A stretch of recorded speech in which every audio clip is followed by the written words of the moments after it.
Hello all. Today with me we have Chairman, Board of Governors at IIT Palakkad, Professor Ramesh Venkateshwaran. Sir, an honor and a privilege to have you here with me today. Thank you. It's my honor. Okay, sir. So to help me kick off this interview, I'd like to ask you a question that's probably been asked a lot of times over the course of many interviews, but a necessary question nonetheless. Can you give us some insight into your education? Insights into my education. Well, I've grown up in multiple places, and I think some significant part of my education was the fact that I studied in a full-time residential school. So I was a boarder from the 8th standard to the 11th standard. So that taught me a lot, and it shaped me in many ways. After my school, I went into IIT Bombay. So I was in IIT Bombay. I did my engineering from IIT Bombay. I worked for 5 years after I left IIT. And then I went back to do my post-graduation in management at IIM Bangalore. And after that, I have been in multiple, many things from the time I left. Okay. So my education was in various places. It ended in a boarding school. It ended in a college, which was also boarding. It ended in a postgraduate, which was also boarding. So I am a boarder for a large part of my life.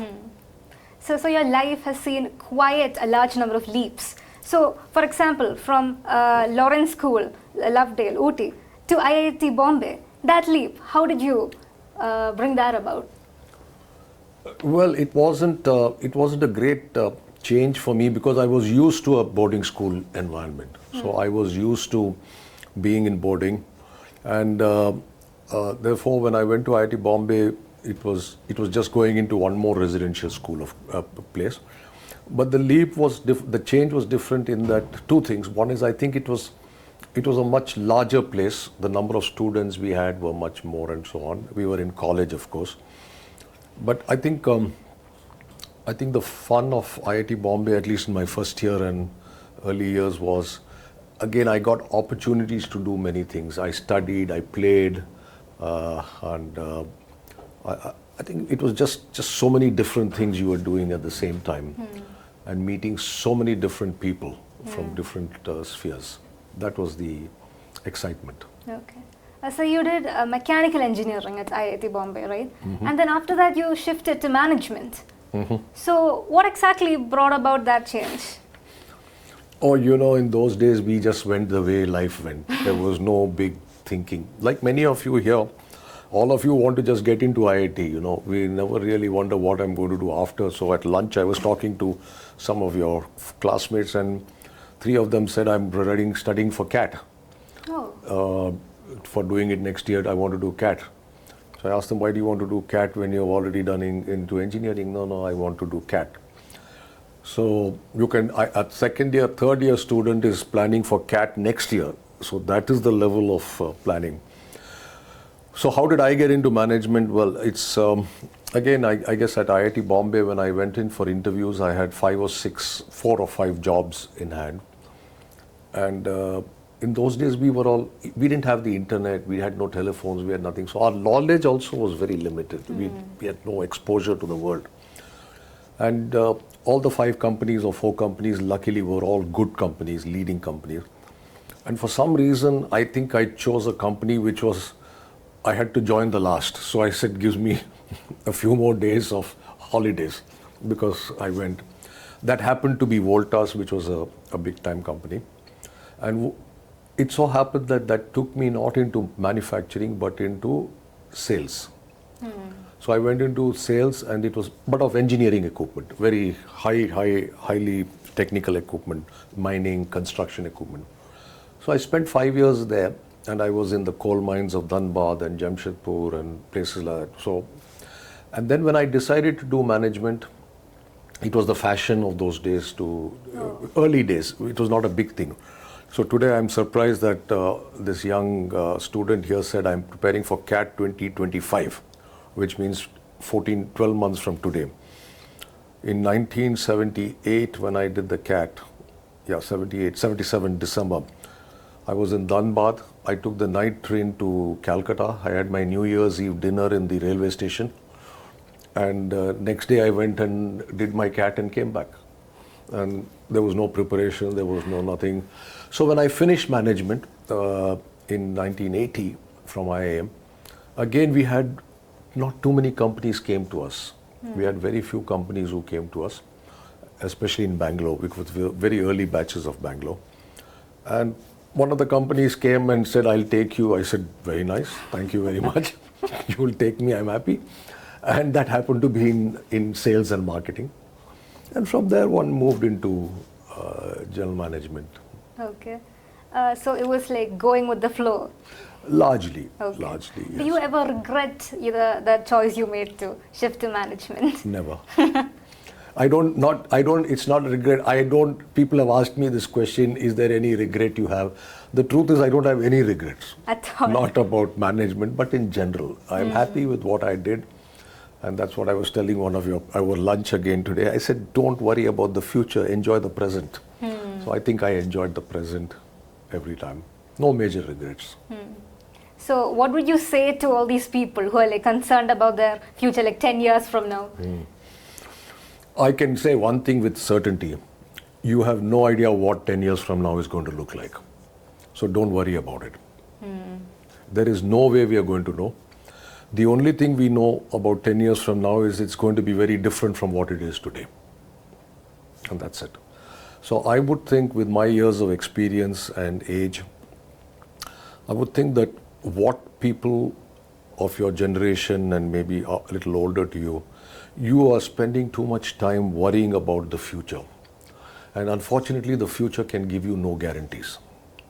And therefore, all I learned is do what you're doing properly today. The future will take care of itself. It's something you don't have your control on. You have only control on what you do today.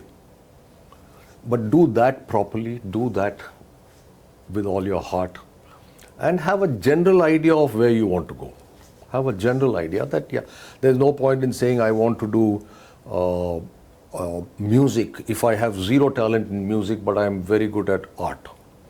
So I say I want to be in the art, but I want to be the best artist, and therefore I'm going to pressure myself, and therefore I must do. It'll happen. As your generation will say, chill, and it'll happen. But the education system itself, in a way, kind of forces you, right, to either work on your happiness now or your future happiness. I am not so sure I agree with this. I don't think it's the educational system. You have made the educational system like that. Education system says come and learn. They are not saying you should pressurize yourself and all. The pressure comes from our society, our homes, our families. Their anxieties are put onto us. Their aspirations are transferred to us. So we get pressurized by a whole lot of other things. Yeah. And it's very difficult to say that the educational institutions put pressure. No, I don't think they put pressure at all. I think this is the perfect time to ask you about your book, The Trail to Happiness, A Roadmap to Success, because, deals with both happiness and success. Yes. That seems very contrasting, but then... Yeah. So have you read the book? No. No. But I think I have a general idea, but I would like you to Okay. elaborate. Okay, yeah. So the book came about because of my interaction with students, largely. Even though I was in the corporate world, I left all of that years ago, many, many years ago. At a very crucial part of my life, I left that. I then went into my own consulting, training, management work. And somewhere about 20 years ago, I completely shifted and this was purely by accident, nothing. I went and headed a school as a principal of a school to my own alma mater. I went actually for a management problem, not because of school. Okay. And this is why I enjoy I'm lucky to have studied in 3 of the best institutions in the country, my school, my IIT and my IIM. But I'm a great believer in networking, in relationships, because they have given me some of the best friends I have and not just my classmates. I know people from 20 years before to 30 years later. They're all part of my thing. So this book came about because I went in to head a school, and then I went in to head a B school, a management school. I also went as a director of that. And then I've been teaching at the IIM for the last 30 years.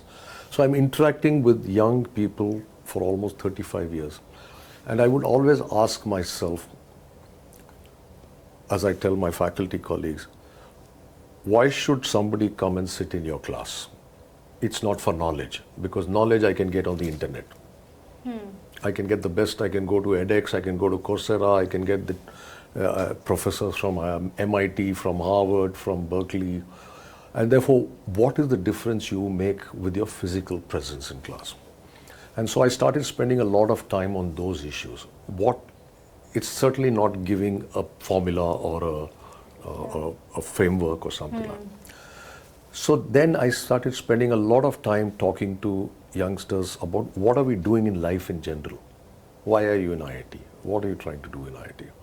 What happens to us? And gradually, I started putting this as a part of my lectures in the management school. So even though I was teaching strategy and marketing strategy, my last lecture would always be about this, saying, think about this.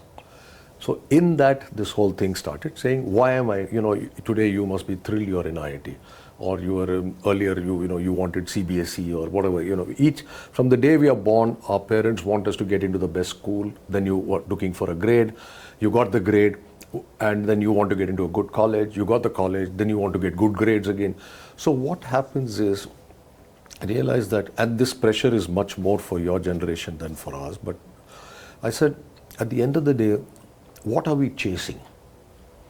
And therefore, every time you get a good 99%, you get an IIT, you get this, we want to be successful. So we are chasing success. But actually, if you look at it, at a very basic level, why am I chasing this success? I'm chasing this success because I believe if I do this, I will be happy. If I get into IIT, I will be happy. If I get into IIT, I'll get a good job. If I do a good job, I'll be happy. This, so on. So therefore, my understanding was that as human beings, we are actually seeking success. With our formula seems to be, if I am successful, I am happy. Yeah. But I realize that successful people are not necessarily happy. Suicides, depressants, all of this, only the rich people do it. I mean, in large numbers. So therefore, I said, let me turn the formula around. And therefore, I said, if I'm happy, I'm successful. And therefore, how do I find happiness? And that was the origin of the book. Okay. So it's a question of, does happiness define success, or does success define happiness? Yeah. Okay. Yeah. So It's when do you something think in your life you found happiness or success? Or both the same thing? I really don't know, but I'm finding it now, actually. People ask me. So today, it's a wrong place to talk about it. You can edit it this if you want to, please. Because my family, everybody is fed up of me on this.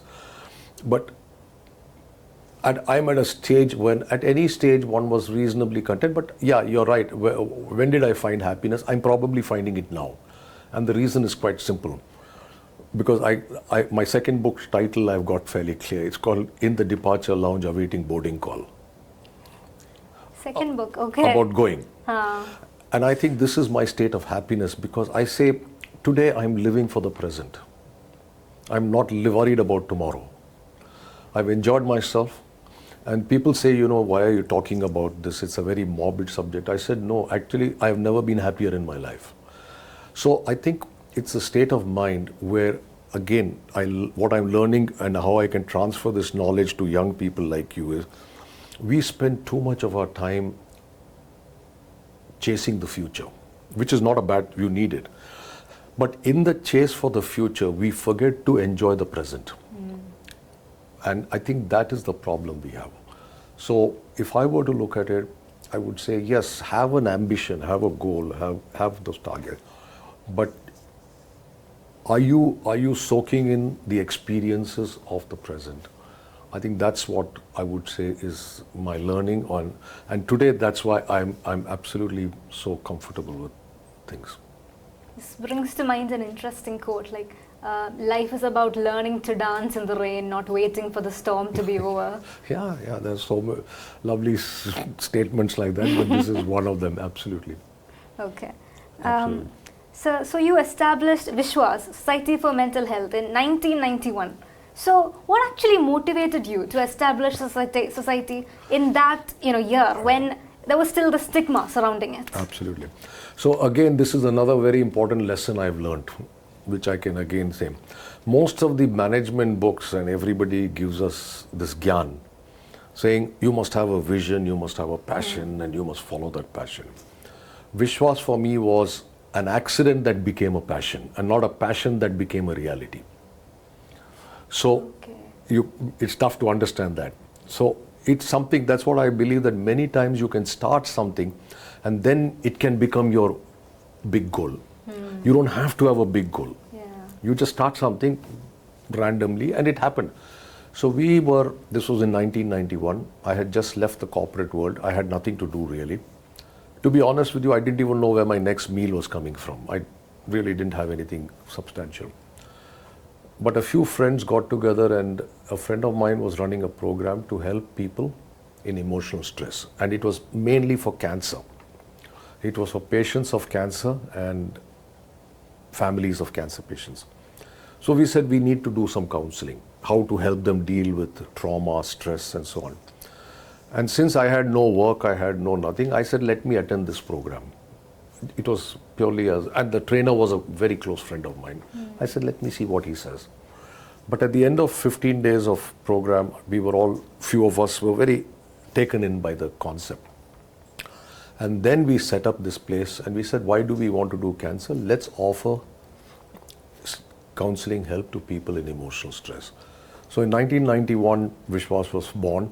And we decided that this organization will work on three principles. Two are very important. One is we will never charge people for this. So it's a completely free service organization. And the second is we said we will never take a rupee for it, for the services we render. So every week I go as a volunteer, I give my services. And I mean every week and more. So it is like, if you know the Gurudwaras and the Sikhs, they do what they call seva, of going to the langar, their kitchen, public kitchen, and whether you're rich or poor, they clean plates, they pick up chappals, they do everything, and that is their contribution to society. So I like to believe this is my seva, that once a week I know I will not look at money and I will make sure I do my work. So you're not just the co-founder, you're also a volunteer there. From 1991. Yes, very much. So do you think the problems people face have changed over these years, especially in relation to this pursuit of happiness? It has. It has not changed. I think the problems are similar. Maybe the frequency has changed a lot. The triggers have changed a lot. So you asked me this question which I didn't answer, the stigma. There was a huge stigma in 91.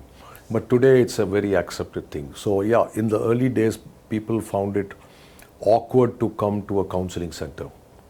And the minute you said mental health means you are a mad nut. And so we had a lot of time breaking that stereotype of what counseling is all about. Today we have a lot of people, but yes, the extent of problems has become more evident.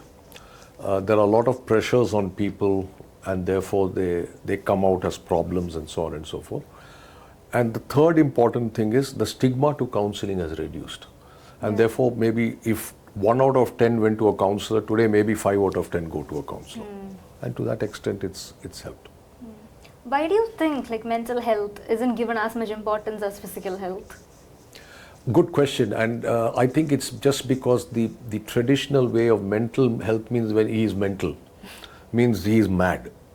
So therefore we spent a lot of time in 1991 actually educating people and consciously saying Vishwas Society for Mental Health. Many people say this will put off people, but we said we need to be honest. And we said nobody has a problem speaking of physical health. I go to the gym, I go to this, I have all this. So why should we feel awkward? And therefore we said one of our job is to educate people to say mental health is one more component of health, number one. Number two, we said a totally healthy body is a combination of physical and mental. You can't be one and the other. Mental health leads to physical problems, physical health leads to mental problems. So we said that. And the third thing we realized was we go to doctors for different organs. I have a heart problem, I have a kidney problem, I have a knee problem. I don't have a problem going to a doctor. The mind is one more organ of the body. And therefore, let's look at it as just an organ. I mean, it's a little more complex dealing with the mind. I can go to an orthopedic, take an X-ray and say I got a fracture. The mind is a little more complex and therefore it needs that much more attention. Did Vishwas face any backlash in its early days? No, never. Okay. Never. So to you... What do you mean by a backlash? No, from the general public, where they... No. Never. Okay. In fact, today 9 out of 10 people who come to us are people who have come with references of people who have come to us. That is the change that has happened in 32 years. Okay. So to you, what exactly is mental health? Is it finding happiness or acceptance or constantly fixing problems within yourself? Which exactly is? Mental health, Which is mental health? I think they're a combination of all of this. It's all a combination. You said fixing problems, and then you said? Acceptance, yeah. So you see, that is the fundamental thing. I think mental health is not about what happens outside you. It's what happens inside you. So a lot of it is, stress is basically, so I don't want to give a lecture on stress, but if you really look at it, the 3 components of stress is stress, a stress trigger and a stress reaction. So when we say stress, we are stressed, we are actually talking about a stress reaction. I'm stressed, I can't sleep, I'm stressed, I have a headache, I'm stressed. But if you look at it, stress is all about, stress is what happens inside you. But the point is, why does it happen to us? It's a trigger from somewhere else. So when you say acceptance, I don't accept certain things, so I get stressed. A problem seems very big to me, so I get stressed. I didn't get the grade, so I get stressed. So the reaction to stress is a very personal matter. So we always say that the same situation can be seen differently from 2 different people. And that is why it's about working on your own personality. So the example I would normally give is very simple. 2 boys write an exam, 2 boys fail, 1 commits suicide and the other goes for a party.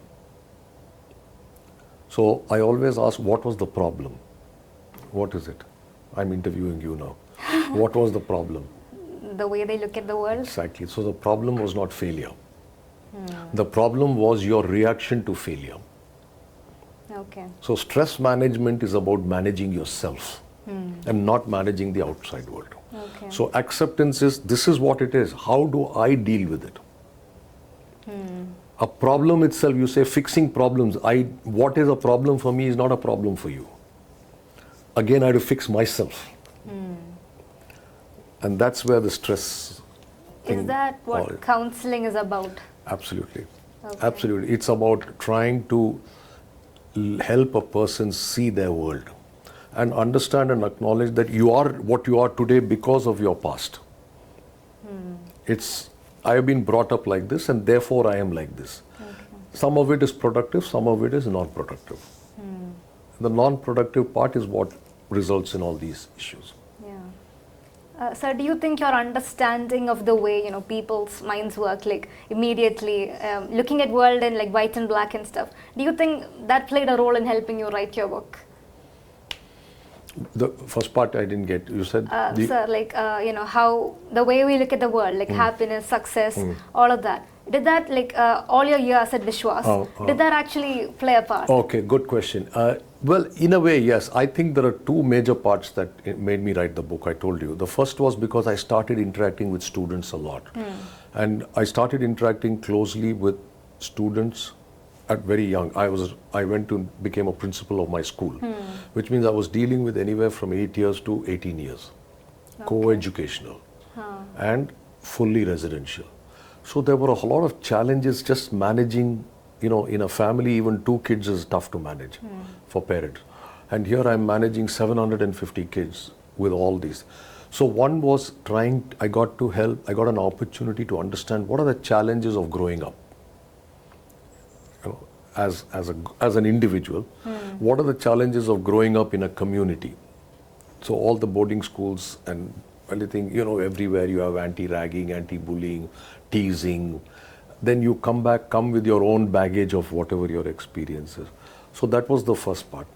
And then because of my counseling experience, I was a little more sensitive to all of these things. Okay. If I was not in counseling, I may not have been sensitive to these things. So when I was sensitive to these things, I saw opportunities in a lot of this.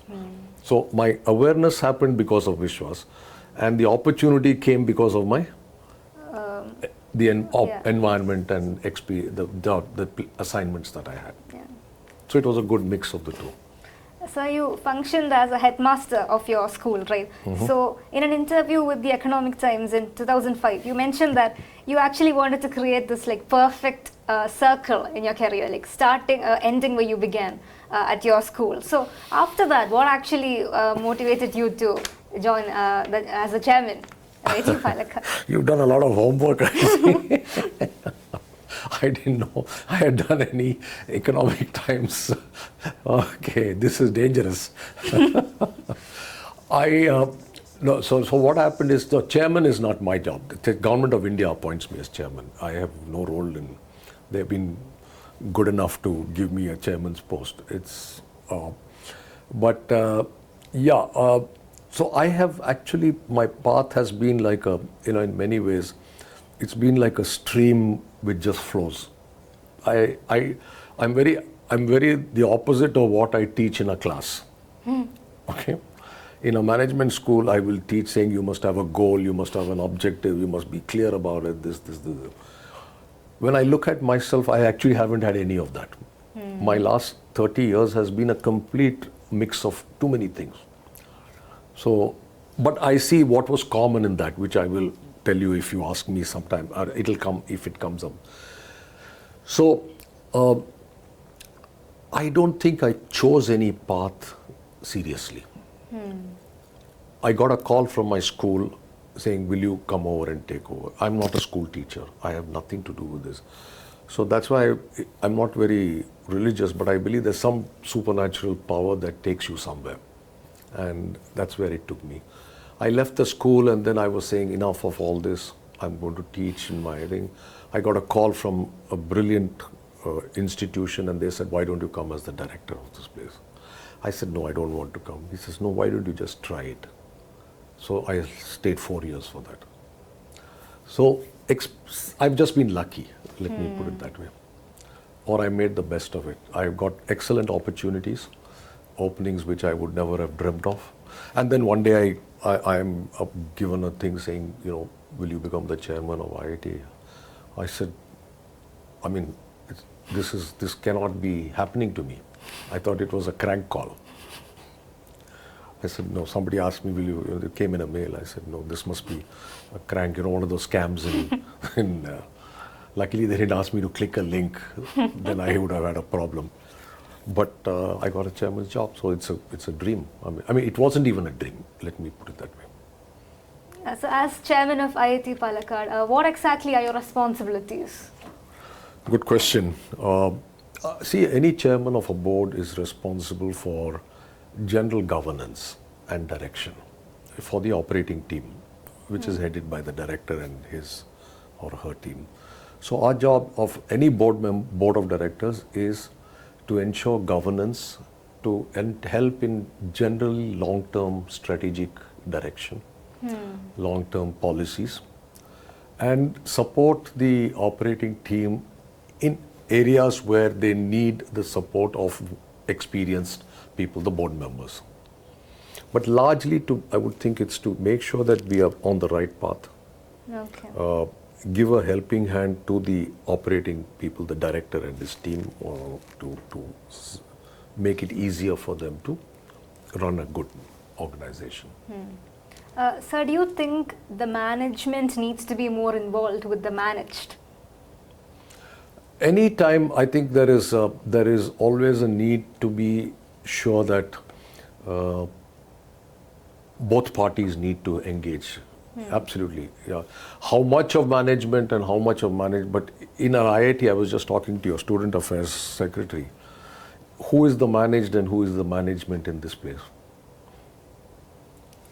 The management would be the board of Governors and all the directors and the deans and all of that. Yeah. I mean, obviously there has to be a lot of interaction between the two parties. Absolutely. Okay.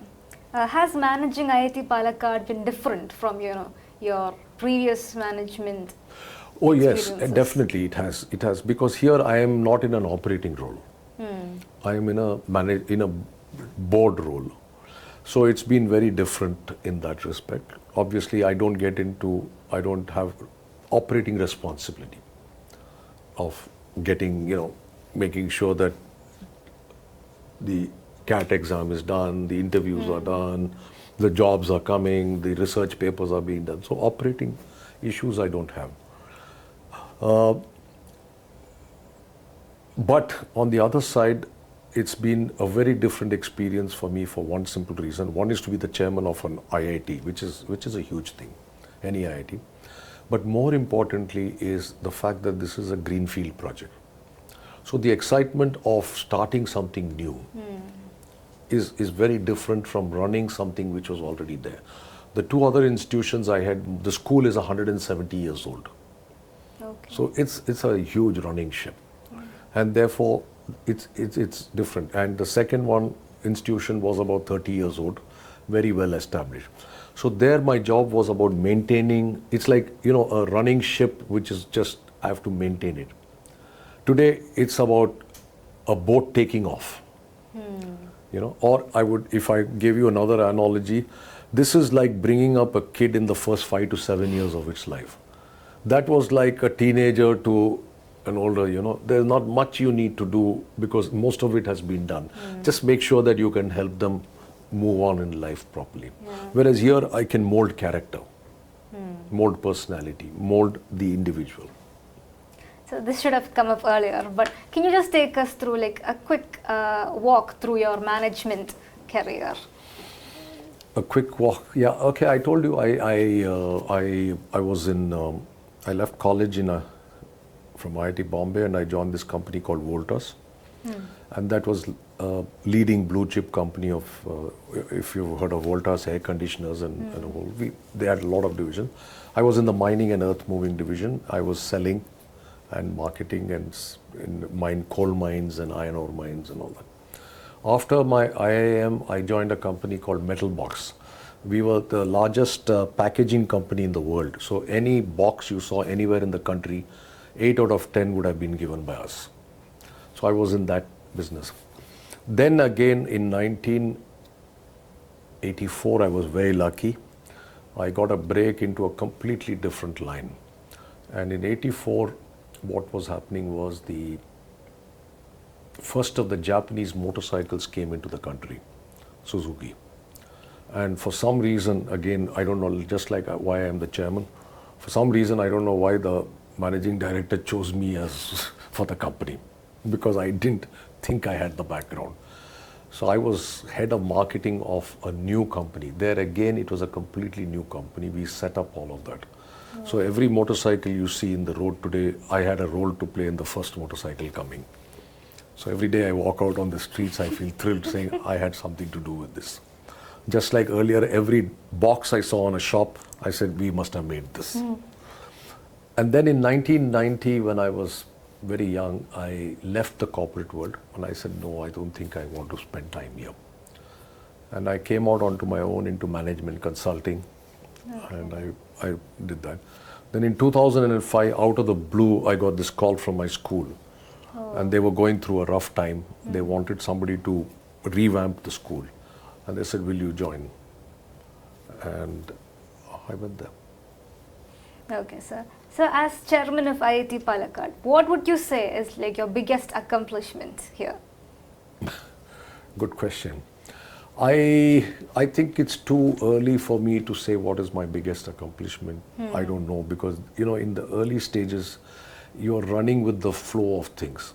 But if I were to look at what I'm trying to do, I would think a couple of things I hope we have put in place for IIT Palakkad. which will help.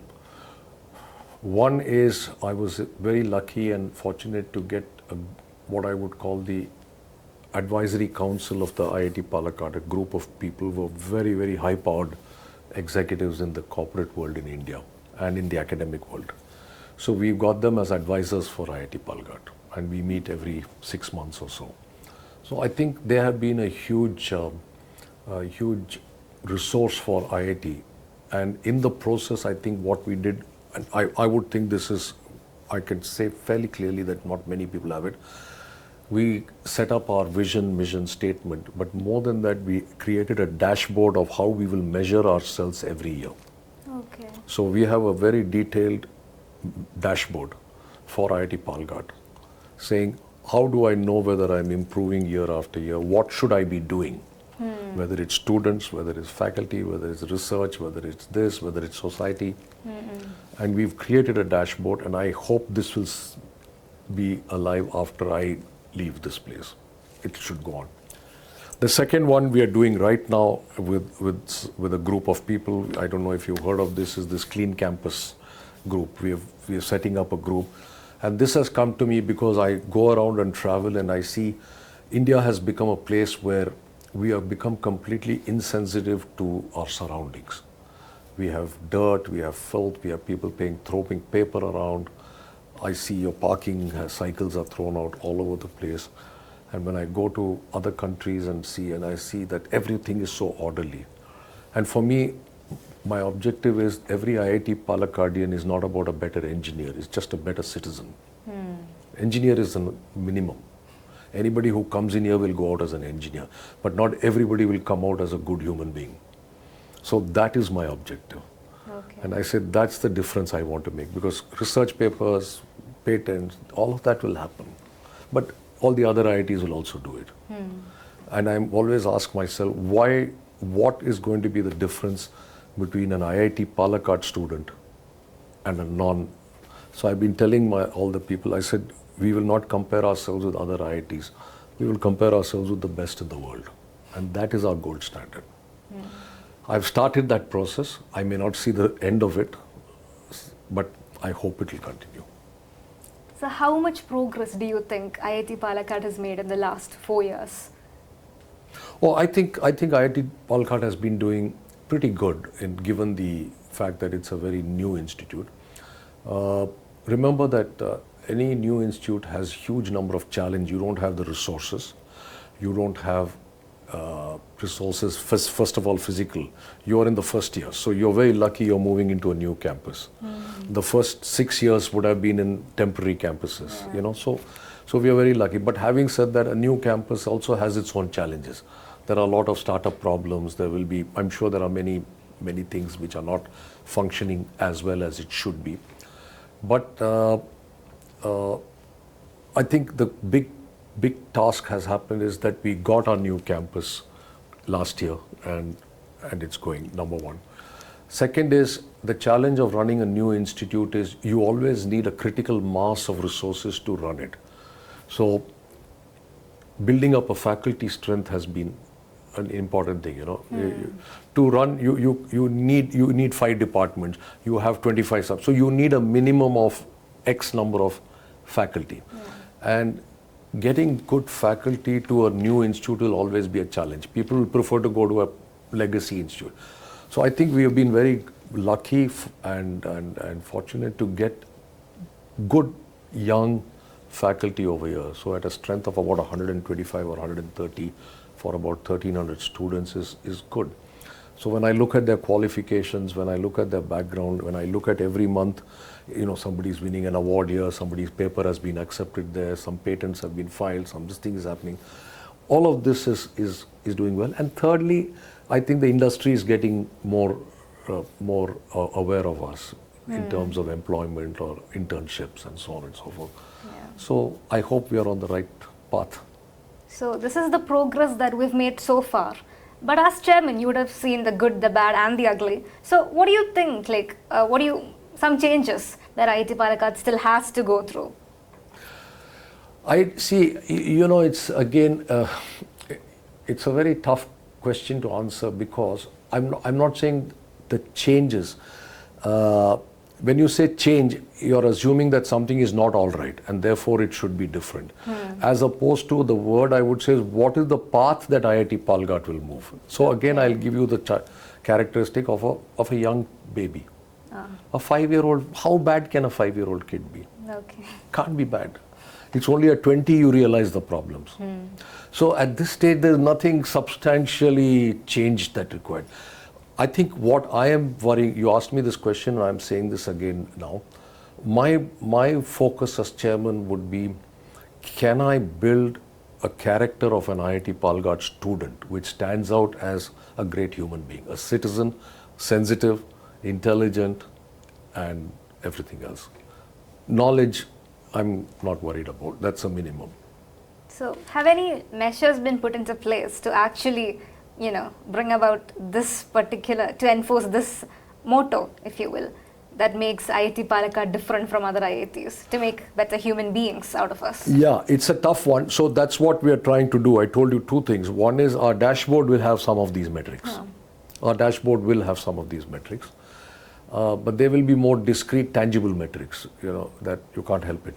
And I'm hoping the second one, the Clean Campus Committee, which we are forming, is actually to change attitude. Is to say this is it. So on our campus, we will be what I like to call, I don't know, we will be just a world-class campus. That's all there is to it. So therefore when I look, just to give you a thing, so when we say that, any product, anything, look at buildings, look at anything. It's a combination of functional components of design and aesthetic components of design. Both of them are important. And it's not just about producing, having a hostel. It's about, I was just talking to your student affairs. I said, is this a mess I want? Does it vibrate energy? Does it give me a positive vibe? Or is just one more place with steel plates and you pick up your food?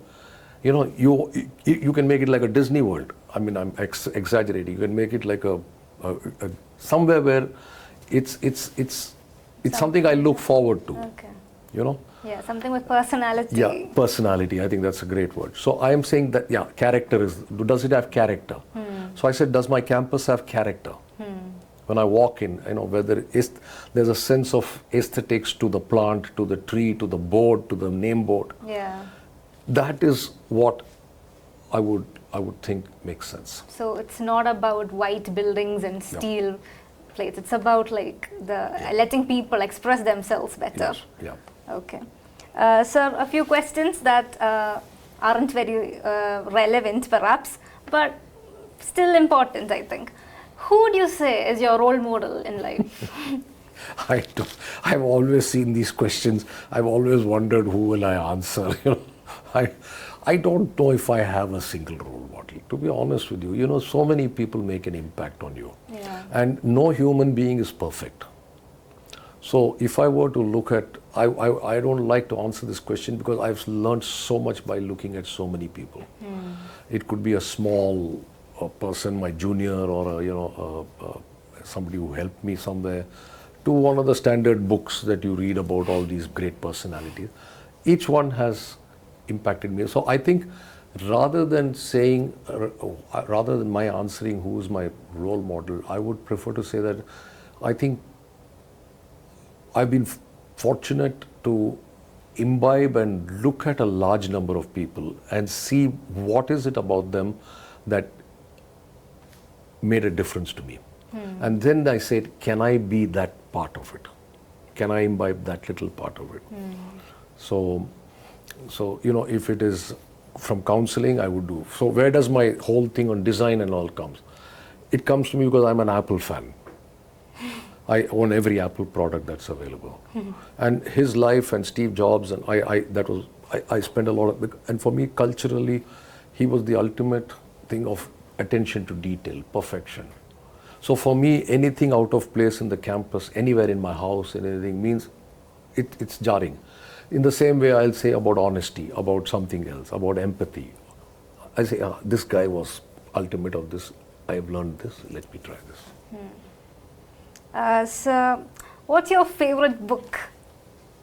Oh God, I've looked at all these. I really do not know. I really do not know. To be honest, I've read many books. I mean, I keep reading, of course. I'm not sure I would ever I can answer this question. Yeah. There are just two. Each book has given me a perspective which was very different, from a very serious book to a fiction. Yeah. I swear by these. So I have a list of about 20-25 books which I tell people, read these books. I know I say these are great books, but they range from so many different genres, topics. Yeah, okay. So it's very tough to say. Understandable. Yeah. So I prefer to stay away from giving a direct answer on that. Okay. So you are very interested in literature, and you've attended many literary fests and so on. And where do you think this love for literature arose from, actually? No, I want to make a disclaimer. I'm not a great literature person. Oh. I don't know where you got this piece of information. I like reading, but I'm not a very great literature person, no. When I look at my friends and the amount they've read and the amount they can talk about things, I'm not in their league at all. No, I've attended these fests because of my book and things like that, so people used to call me. Okay. Yeah, that's the only reason I did it. I'm not a very particularly literary person. I don't like heavy reading. Okay. I find it tough. So if out of your life you could state one moral that out of your life. One? Moral of your life, if you will. Okay. Good question. That I can answer this I'll give you two more. That's my book is all about that. So I'll give you 5 of them. Okay. Shall I give you 5 of them? Is that your entire book? No, that's the 5 eyes of the book. So if I were to give you that, that sums up my whole philosophy. The book sums up my philosophy very clearly. So I'll give you the 5 morals or the lessons. First is what I call integrity. I said integrity defines who you are. And therefore, ask yourself, if I'm in a dilemma, so it's like, you're going on a crossroad, you're going on a road, and there are 3 roads to take, and you don't know which road to take. Then your GPS tells you which road to take. Integrity is your GPS. It tells you who you are, what's your character. It's like a brand. You know what a brand is. Toilet, this brand is like this brand, Nike is this, Maggie is this. So for me, integrity is the first thing. Be very clear about what is it that defines you as a person. Okay? And for me, integrity has been my very important thing. Your compass, if you will. It's, so I use the word GPS more than compass. Okay. Because compass only tells you where you're going. A GPS has 2 parameters you need. You not only need to know where you're going, you also need to where you are. So a lot of where you want to go, this is to answer your question about a long time ago you asked me, why are we living in the future? The future is because everybody wants me to go there, but I must also know where I am and can I get there. So very often I am defining my destination by somebody else's yardstick. That's where unhappiness sets in. Envy, pride, jealousy, comparisons, all of those stuff. So anyway, integrity. The second, so these are my 5 eyes in the book. 5 eyes, okay. The first eye is integrity. The second eye is involve, people. Money can never buy you happiness. Money can buy you comfort. It's the people around you who will decide whether you're going to be happy or not. And therefore, we must engage in building fruitful relationships. This is again a danger for your generation because your mobile phones and your internet is disconnecting you. So I always say this generation is completely disconnected in a connected world. So if I may, aren't we still connected through our mobile phones? You'll be surprised. Read my book. I'll give you a copy if I have one. Today, loneliness is one of your biggest killers. Doctors are saying that loneliness kills you more than smoking. I've just got a latest stat. People are more worried about dying in England. People are more worried dying of loneliness than of cancer. Okay, so there is a lot of it. So people, we are not engaging in fruitful, healthy relations. You're connected in a very disconnected way. Yeah, okay. So that's my second. People will decide. If money could buy you happiness, then rich people will never get depressed. And depressants is a multi-billion-dollar business. Okay?